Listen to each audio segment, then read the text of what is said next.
রিয়ামনির সাথে অ্যাড হলেন কেন? রিয়ামনির সাথে আমি কালকে অ্যাড হইছি, কালকে অ্যাড হয়ে কথা আমার পোস্ট দেখা, তারপর আমার ভিডিও দেখা হিরো আলমের সাথে সে আমাকে নক দিছে। যেহেতু রিয়ামনি তো হিরো আলমের বউ ছিল, হ্যাঁ, এবং মাত্র 2 দিন হলো তার সাথে ডিভোর্স হয়েছে, তার সাথেই গিয়ে আপনি মিশে গেলেন এখানে। তার সাথে আমি কেন মিশবো? তার জামাই হিরো আলম কুকীর্তি করছে আমার লাগে, আমাকে বেড শেয়ার গিভ এন্ড টেকের অফার দিছে, তো এটা আমি পোস্ট করছি ফেসবুকে। এটা রিয়ামনি দেখে আমাকে বলছে যে হিরো আলমের সাথে তোমার কি হয়েছে, আমি ঘটনাটা বলছি। ও বলছে আমার মতো তোমার মতো যদি প্রতিটা মেয়ে যদি মিডিয়াতে মুখ খোলে, আমার মনে হয় না যে ও এরকম নষ্ট আমি করতে পারবে, কোনো মেয়ের জীবন নষ্ট করতে পারবে। আচ্ছা আপু,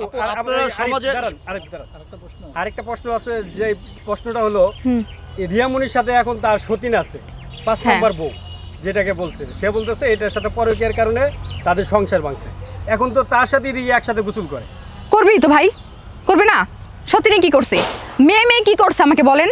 তাহলে সে জানি না পুরুষের না, পুরুষের জন্য শোনেন, নারী হচ্ছে ভালোবাসার পাগল, ঠিক আছে? দেখলাম যে নুসরাত থাকা অবস্থায় কিন্তু রিয়ামনির সাথে হিরো আলমের সম্পর্ক হইছে। ওই যে হিরো আলমের চরিত্র খারাপ, নুসরাত তাহলে এখানে তো রিয়ামনির চরিত্র খারাপ। কার? কারণ রিয়ামনি আমি বলি, নুসরাত ওয়াইফ থাকা সত্ত্বেও রিয়ামনি হিরো আলমের সাথে পরকীয়া লিপ্ত ছিল। এখন আমি বলি আপনাদেরকে, শোনেন, হিরো আলমের যদি চরিত্র ঠিক থাকতো তাহলে রিয়ামনি কখনোই হচ্ছে হিরো আলমের কাছে যাওয়ার সুযোগ পাইতো না। কারণ ঘরে বউ রেখা হিরো আলম রিয়ামনির সাথে পরকীয়া করছে। আমার মনে হয় না যে রিয়ামনি জানে যে নুসরাতের সাথে ওর সম্পর্ক আছে।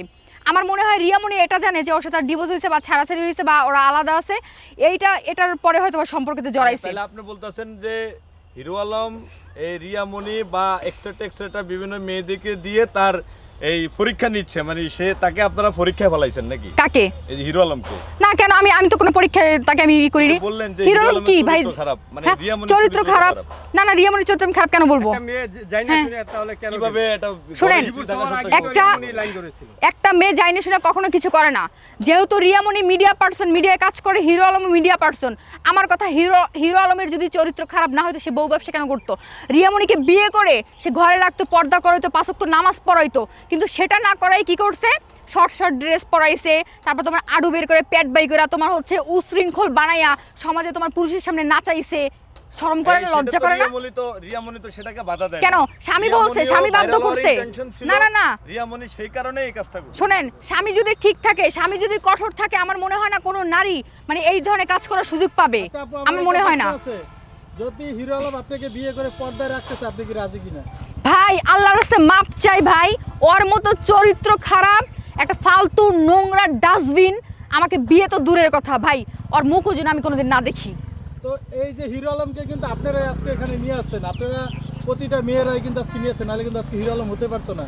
কারণ তার সঙ্গে আপনারা যেমন ভাইরাল হয়েছেন, তাকে আপনারা ভাইরাল করছেন।